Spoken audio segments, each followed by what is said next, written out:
আমি যদি জারক সন্তান হয়ে থাকি তাহলে আমি জামাতে ভোট দিব। এরা বলে একটা সিগারেট রাস্তা দিয়ে চাই না, যা দাড়ি পাল্লায় ভোট দিলে খালে ভেস্ত পাইতেও পারি, ভেস্ত ওর বাপদাদার সম্পদ। এরা 3 বেলা গাঞ্জা খায়, ভাত খায় 1 বেলা, গাঞ্জা খায় 3 বেলা, খায় এই কথাগুলো বলে। আর নির্বাচন পছন্দ করতে যায় এরা গাঞ্জা খায়। খালি শফিকুর রহমান না, এর জন্য নেতা কর্মী আছে তারাও গাঞ্জা খায়। তাহলে এরা যদি কখনো ক্ষমতায় আসে, আমার বাংলাদেশের নারী একটাও ভালো থাকুন, সবগুলো কি দিনে দুপুরে রেপ করতো।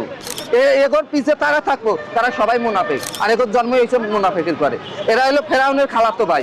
ফেরাউন আসিল মদিনায়, আল্লাহ স্বীকার করছে, এরা বাংলাদেশে আইসা এরা আল্লাহ স্বীকার করতেছে। এরা যদি অরিজিনাল মুসলমান হইতো তাহলে এরা কখনো এই ইমান বিক্রি করার ব্যবসা করতো না। এরা বলে ভেস্তের টিকিট দিবে।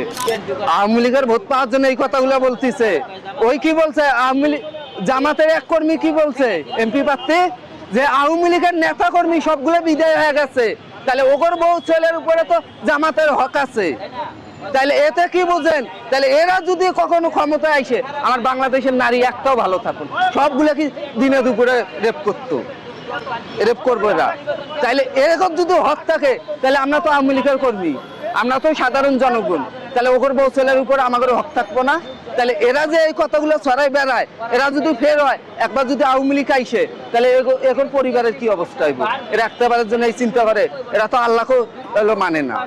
এরা মসজিদের ভিতরে যায় শেখ হাসিনার গুণগান দুর্নাম কয়, এরা হলো মসজিদে যায় তারেক রহমান দুর্নাম খায়। এরা কি আল্লাহর বান্দা? আল্লাহর বান্দা কোনোদিন মসজিদে যায় নামাজ পড়ার জন্য? এরা যায় হলো আল্লাহর হলো কার দুর্নাম কি আছে ওগুলা কয় মসজিদের ভিতরে।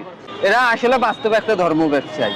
এরা যদি ধর্ম ব্যবসায়ী না হইতো, এরা আমার আল্লাহ নিয়ে কোনো মিথ্যা গদক ছড়াইতো না। এরা যদি অরিজিনাল মুসলমান হইতো তাহলে এরা কখনো এই ইমান বিক্রি করার ব্যবসা করতো না। এরা যদি আল্লাহর সত্যিকার কোনো বান্দা হইতো তাইলে এরা আল্লাহ ভয় করতো। এরা আল্লাহ ভয় করে না। এরা কি বলে? এরা বলে ভেস্তের টিকিট দিবে। এরা বলে একটা সিগারেট রাস্তা দিয়ে চাই না, যা দাড়ি পাল্লায় ভোট দিলে খালে ভেস্ত পাইতেও পারি, ভেস্ত ওর বাপদাদার সম্পদ। তাহলে ভেস্ত যদি ওদের ভোট দিলে পাইতাম আমরা, তাইলে তো আল্লাহ আগেই কয়া দিত। তাই আল্লাহ ইবাদত বাইর করতো না, নামাজ বাইর করতো না, হজ বাইর করতো না, জাকাত বাইর করতো না। তাহলে এরকম ভোট দিলে খালে আমরা তো এমনি ব্যস্ত গেতাম। তাইলে এরা কি ধর্ম ব্যবসায়ী না?